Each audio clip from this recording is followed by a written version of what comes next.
रात के ठीक 1 बज रहे थे। तेज बारिश और कड़कड़ाती बिजली में अपनी बालकनी में खड़ी सौम्या खोई खोई कुछ सोच रही थी। अंदर आ जाओ ना। उसके घर के अंदर से आवाज आती है। तब भी सौम्या काले अंधेरे में खड़ी होकर न जाने किसका इंतजार कर रही थी। तभी एक औरत अपने 2 बच्चों के साथ उसके पास वाले घर में एक लाल रंग की कार से उतरती है और बारिश में भागते हुए सामने वाले घर में चली जाती है। हेलो हेलो, कौन? मेरा कुछ सामान तुम्हारे पास है, लौटाओगे नहीं?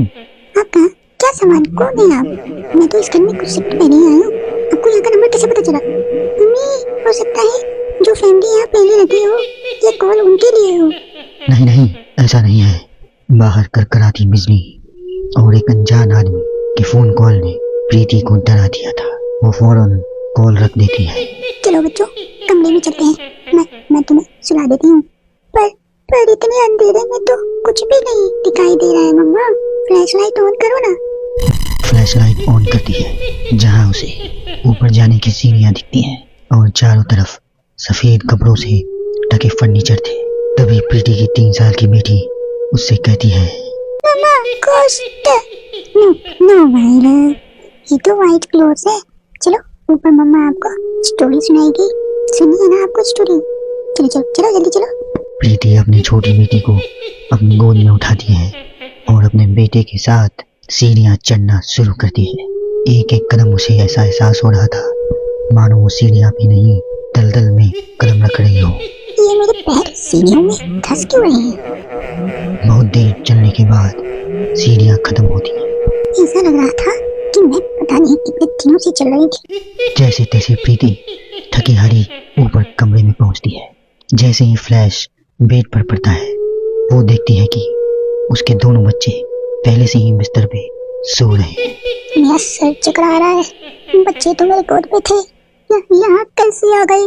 और वो भी मुझसे पहले। प्रीति कुछ समझ पाती उससे पहले ही वो बेहोश होकर जमीन पर गिर जाती है। अगली सुबह उसकी आंखें सूरज की रोशनी चेहरे पर पड़ने से खुलती हैं।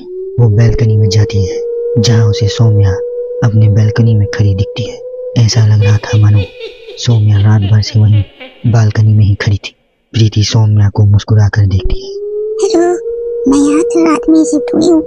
मेरे हस्बैंड का यहाँ ट्रांसफर हुआ है। आसपास कहीं घर ही नहीं मिला, इसलिए 40 किलोमीटर दूर ये घर यहाँ पे लेना पड़ा। आप यहाँ कब से हैं?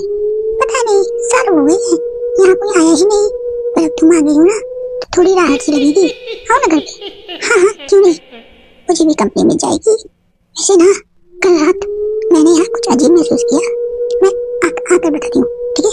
प्रीति सौम्या से मिलने उसके घर की ओर जाती। कल रात की घटना उसके दिमाग में ऐसी बैठ गई थी कि वो मनी मन कुछ बड़बड़ा रही थी।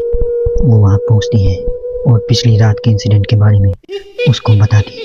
ये तो कुछ भी नहीं है, ऐसे कई सारे इंसिडेंट्स वहाँ हो चुके हैं और रोज कुछ ना कुछ होता ही है। मेरी एक फ्रेंड सुरभि वहाँ रहने आई थी। वो अपनी कार में बैठे नई ठिकाने की ओर जा रही थी और खुद से बड़बड़ा रही थी।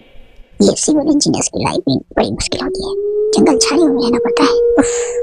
कार एक घर के पास रुकती है। लीजिए मैडम, हम आ गए हैं। आपको कुछ जरूरत पड़े तो मुझे कॉल कीजिएगा, मैं यहीं बगल वाले घर में ही हूँ। सुरभि घर के अंदर जाती है। डाइनिंग टेबल पर पहले से ही खाना रखा हुआ था, पानी का गिलास भी, टीवी भी ऑन था।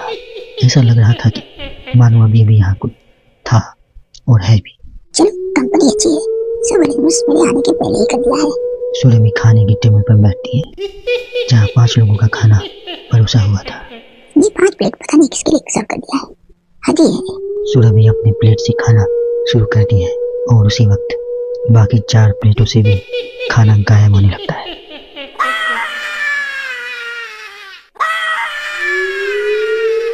सुरभि भागते हुए अपने ड्राइवर के घर पर जाती है और वो देखती है उसका ड्राइवर जमीन पे गिरा हुआ था और फर्श पे हर जगह बस खून ही खून था और उसके ड्राइवर राहुल के मुंह से भी खून आ रहा था।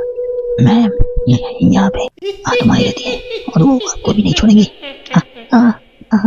ये कहते कहते ही राहुल दम तोड़ देता है और सुबह के 11 बजे ही चारों तरफ अंधेरा छा जाता है। चारों तरफ से अजीबोगरीब आवाजें आने लगती हैं। अम्मी,